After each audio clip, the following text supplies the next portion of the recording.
One other thing I want to talk about is your project with Danny Embrey, Wiretown, and we've got an older recording and we've got a new recording, coming out. Tell us a little bit about Wiretown. Well, Danny's one of my dearest friends, and we go way back. I think the first time I heard his name, I was 19. I was playing with an organ trio, Greg Meise, at the Wild Hawker, which was kind of a musical baptism by fire, because it was 11 till 3 a.m., 6 nights a week. And I just happened to be there the night that Rob Wissett was leaving. Right. And so I wound up inheriting the gig, and it was a challenge. Mm-hmm. Somehow, I as a young musician, I missed the memo that you've got to know a lot of songs. You need to know a lot of songs. Right. And so when I got to my first night, which was kind of an audition night, no pay, but it was a chance for me to see if I could get hired. Mm-hmm.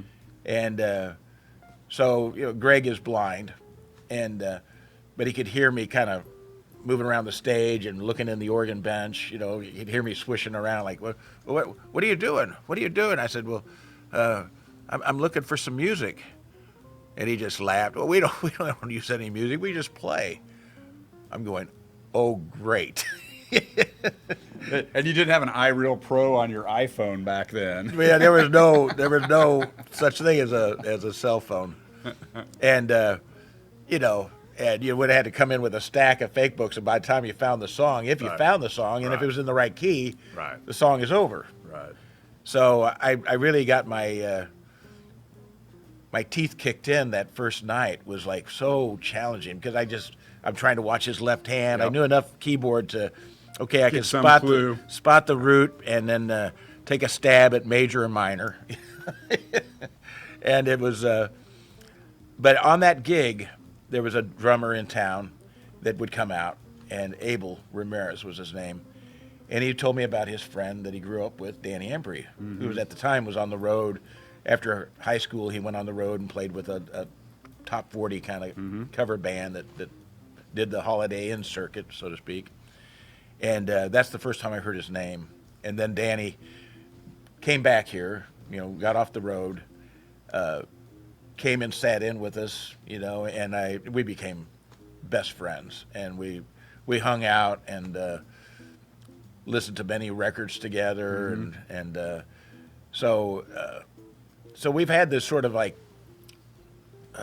relationship which is intertwined over the years. I mean, he went to L.A. for many years, and I was in Kansas City, or I was with Dry Jack on the East Coast, and so there were times when we were not very well connected in the same together. cities. Yeah, you're in the same city. Yeah. But then when he moved back here, I remember at the time I was just starting to sort of break free of the country clubs, which was a good idea because that work was starting to dry up. Right. And it was starting to go to DJs and all that.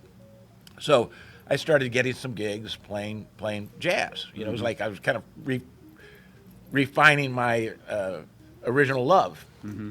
And I was playing with Bob Bowman and eventually Todd Strait.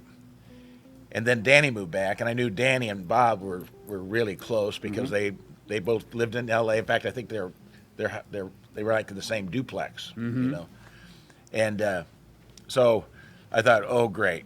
Danny's moving back. There go my gigs.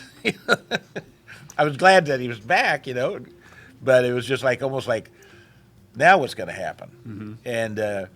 And fortunately, Bob came up with the idea of Interstring, of doing a 2-guitar band, which was the best thing in the world for me because Danny is his playing is so amazing, and so it pushed me really hard, and the whole group was the four of us had a real chemistry, I think, and so this chance to do Wiretown and be playing with Danny again is so great because I mean there were some years there where Bob left town and Interstring was no no more. Right.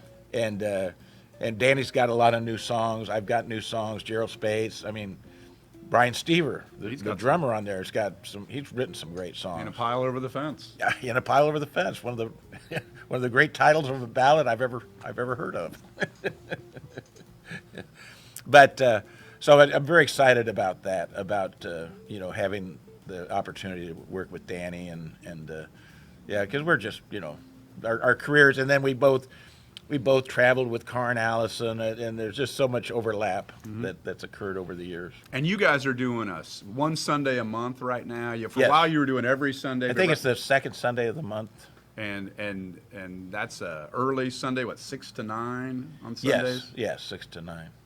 And got a new recording coming out. That's Yeah. exciting. It's fun, and it's a chance to play some stuff, but like some of Danny's tunes, and yeah, it's really a fun project. We used one of those nights we recorded for the live radio show for Kansas Public Radio, and Darryl Brogdon and I were talking about how cool just having the two guitars, panned a little bit, and just being able to hear the two guitars go back and forth just is really magical. Yes, I agree. It's so much fun, and yeah. Yeah, that's just such a great.